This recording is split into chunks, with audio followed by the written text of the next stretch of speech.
नमस्कार। मौसम स्टेशन में आपका स्वागत है। इस बुलेटिन में हम आपको बताएंगे कि देश के अलग अलग इलाकों में कैसा मौसम रह रहा है, कहां पर वेस्टर्न डिस्टर्बेंस की वजह से बर्फबारी होने जा रही है, कहां पर डीप डिप्रेशन है और किन किन इलाकों में झमाझम बारिश का सिलसिला चल रहा है। लेकिन इस सबसे पहले अपने सभी दर्शकों से हमारा निवेदन है कि हमारे चैनल को सब्सक्राइब करिए और इस वीडियो को ज़्यादा से ज़्यादा लाइक करिए और शेयर करिए।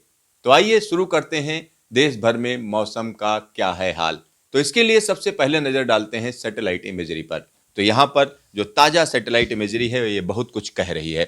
यहाँ पर आप देख सकते हैं जहाँ एक तरफ डीप डिप्रेशन बना हुआ है, तो यहाँ पूरा का पूरा मौसम बदला हुआ है, चाहे वो बंगाल हो, उड़ीसा हो, या हम कह सकते हैं कि दूसरे इलाके हैं, उन सभी जगहों पर मौसम में बड़ी बदलाव देखे जा रहे हैं। साथ ही साथ यहाँ पर एक और चीज आप देख सकते हैं कि अगर हम उत्तर पश्चिम हिमालय के इलाकों की बात करें, लद्दाख के साथ साथ कश्मीर और हिमाचल और उत्तराखंड के इलाकों की बात करें तो यहाँ पर घने बादलों का जमावड़ा है और ये एक वेस्टर्न डिस्टर्बेंस की वजह से हो रहा है। साथ ही साथ उत्तर प्रदेश की बात करें तो पश्चिमी उत्तर प्रदेश के एक इलाके में बादलों की आवाजाही है। साथ ही साथ हरियाणा में भी कई जगहों पर बादलों की आवाजाही है। पंजाब में भी बादलों की आवाजाही देखी जा रही है और इसी के साथ राजस्थान में भी बादलों का आना जाना लगा हुआ है। तो आखिरकार क्या हो रहा है?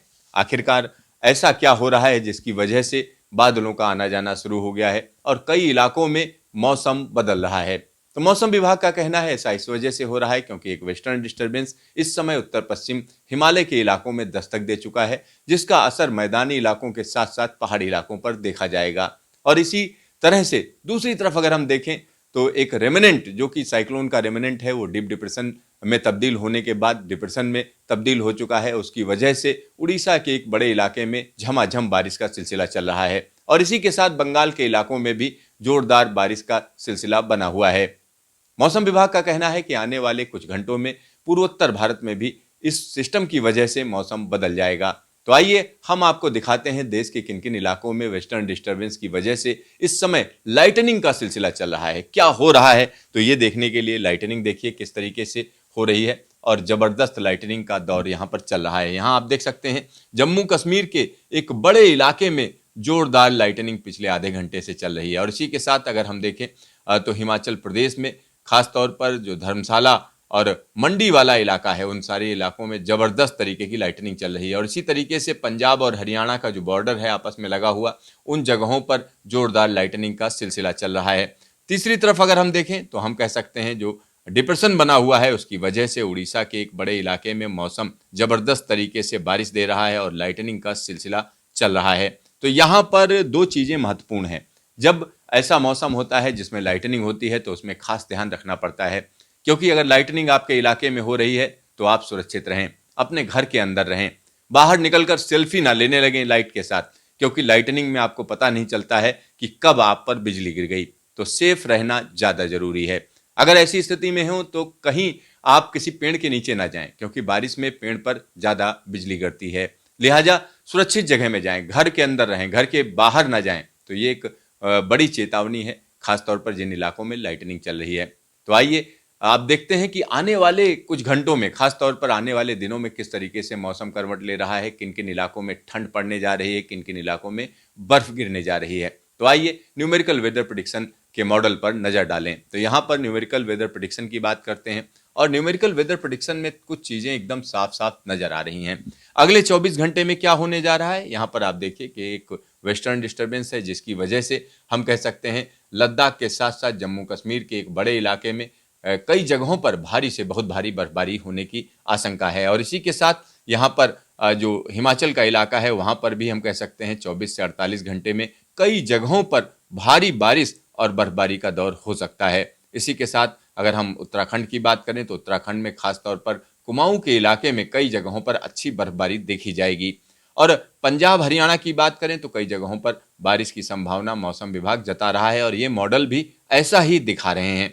और दूसरी तरफ अगर हम देखें तो यहाँ पर जो डिप्रेशन है वो कम दबाव के क्षेत्र में तब्दील होकर मेनलैंड पर आ जाएगा, यानी हम कह सकते हैं कि उड़ीसा के एक बड़े इलाके में, खासतौर पर उत्तरी उड़ीसा के ज्यादातर इलाकों में मध्यम से लेकर भारी बारिश का सिलसिला बना रहेगा। और इसी के साथ अगर हम बंगाल की बात करें तो बंगाल के एक बड़े इलाके में भारी बारिश का दौर देखा जाएगा और ये जो वेदर सिस्टम है या रिमेनेंट्स है साइक्लोन का, वो कहीं ना कहीं पूर्वोत्तर भारत के कई इलाकों में मौसम बदल लेगा, जिसमें मेघालय के साथ साथ त्रिपुरा, मिजोरम और मणिपुर के इलाके शामिल हैं। दक्षिण भारत की बात करें तो दक्षिण भारत में खासतौर पर हम कहें कन्याकुमारी के इलाके में जोरदार बारिश का सिलसिला रहेगा और इसी के साथ तमिलनाडु के इलाके में रह रहकर बारिश होती रहेगी।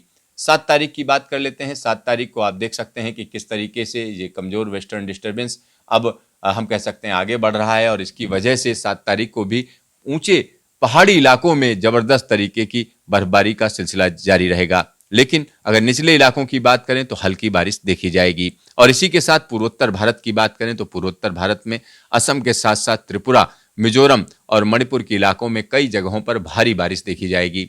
लेकिन उत्तर भारत के इलाकों की बात करें, मैदानी इलाकों की बात करें तो वहां पर नॉर्दर्ली विंड्स की वजह से तापमान में गिरावट देखी जाएगी। 8 तारीख की बात करते हैं तो 8 तारीख को एक कमजोर वेस्टर्न डिस्टर्बेंस है जिसका असर ना के बराबर रहेगा, लेकिन तापमान पर इसका असर आ जाएगा क्योंकि यहाँ पर जो ईस्टर्लीज हैं उनका वेस्टर्लीज के साथ हम कह सकते हैं टकराव है और इसी के साथ तापमान में गिरावट की वजह से एक बड़े इलाके में कोहरे का सिलसिला शुरू हो जाएगा।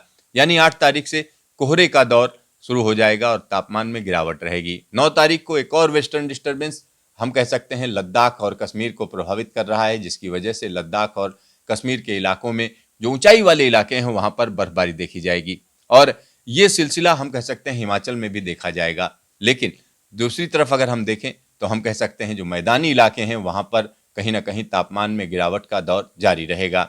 10 तारीख की बात करते हैं तो 10 तारीख को भी हम कह सकते हैं लद्दाख के साथ साथ जो हिमाचल के ऊंचाई वाले इलाके हैं वहां पर बर्फबारी का दौर देखा जाएगा और साथ ही साथ यहाँ पर जो मैदानी इलाके हैं पंजाब, हरियाणा, दिल्ली के साथ साथ पश्चिमी उत्तर प्रदेश, वहां पर डेड नॉर्दर्ली चलने की वजह से मौसम साफ होने के बावजूद यहाँ पर ठंड जबरदस्त हो जाएगी।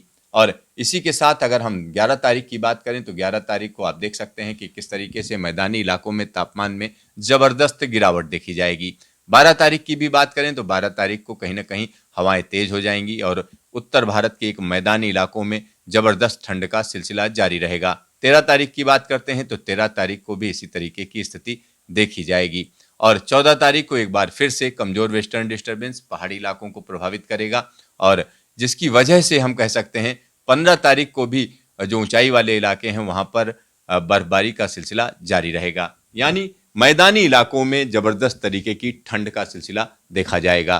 तो कुल मिलाकर हम कहें तो इस समय एक वेस्टर्न डिस्टर्बेंस उत्तर पश्चिम हिमालयी इलाकों को प्रभावित कर रहा है, जिसकी वजह से जम्मू कश्मीर, लद्दाख के साथ साथ हिमाचल, उत्तराखंड के इलाकों में बर्फबारी देखी जाएगी और ये बर्फबारी जोरदार होगी। कई इलाकों में जबरदस्त बर्फबारी देखी जाएगी और उसके बाद अगर हम अगले 10 दिनों की बात करें तो दो कमजोर वेस्टर्न डिस्टर्बेंस उत्तर पश्चिम हिमालय को प्रभावित कर रहे हैं। कमजोर वेस्टर्न डिस्टर्बेंस का फर्क यह पड़ता है कि जब ये सिस्टम आगे निकल जाते हैं तो तापमान में अच्छी खासी गिरावट देखी जाती है। दूसरी तरफ अगर हम देखें तो पूर्वइया हवाएं मैदानी इलाकों में घुस रही हैं और तापमान में गिरावट आ रही है, तो इसका सीधा सा मतलब है कि 8 तारीख के बाद कोहरे की मार भी पड़ सकती है। यानी जबरदस्त तरीके से कोहरा कई इलाकों में जोरदार तरीके से जिंदगी को प्रभावित कर सकता है। तो देखते रहिए मौसम स्टेशन, फिर मिलेंगे दोबारा।